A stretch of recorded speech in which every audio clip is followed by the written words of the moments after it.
சிறகடிக்க ஆசை சீரியல்ல அடுத்த வாரம் என்ன நடக்க போகுது அப்படிங்கிறத பார்க்கலாம். இப்போ ரொம்பவுமே கலகலப்பா பார்த்தீங்கன்னா, மாலை கட்ட ஆரம்பிச்சுட்டாங்க இல்லையா? ஸோ இந்த விஜயாவுக்கு, ரோகிணிக்கெல்லாம் பார்த்தீங்கன்னா, பொறுத்துக்கவே முடியல. மீனா இப்படி ஒரே நாள்ல இவ்வளோ மாலை கட்டி அதிகமா பணம் சம்பாதிக்க போறாளே! இதுக்கப்புறம் இவங்களெல்லாம் கையிலேயே பிடிக்க முடியாதே! அப்படின்னு சொல்லிட்டு பார்த்தீங்கன்னா, 2 பேருமே பொறாமப்படுறாங்க. அதுலயும் பார்த்தீங்கன்னா, இப்ப நம்ம விஜயா என்ன பண்ணுறாங்க அப்படின்னா, ஸ்ருதி கிட்ட போயிட்டு தனியா பேசுறாங்க. என்ன பேசுறாங்க அப்படின்னா, ஏற்கனவே நம்ம மீனாவோட தங்கச்சி இருக்காங்க இல்லையா?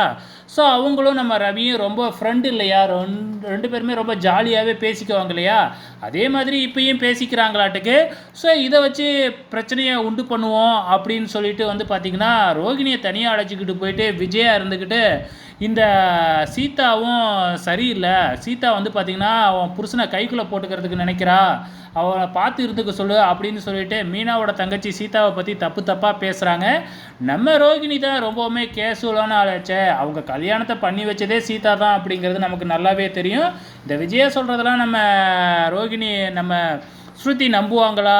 ஸோ இவங்க இப்படி சொன்ன உடனே எல்லாருக்கு மத்தியிலையும் இந்த மாதிரி அத்தை சொல்றாங்க அப்படின்னு போட்டு உடைச்சிடுறாங்க. ஸோ இப்போ மீண்டும் விஜயாவுக்கு தான் பார்த்தீங்கன்னா திட்டு விழுவ போகுது. ஸோ இது அடுத்த வாரம் நடக்க போகுது. வெயிட் பண்ணி பாருங்க.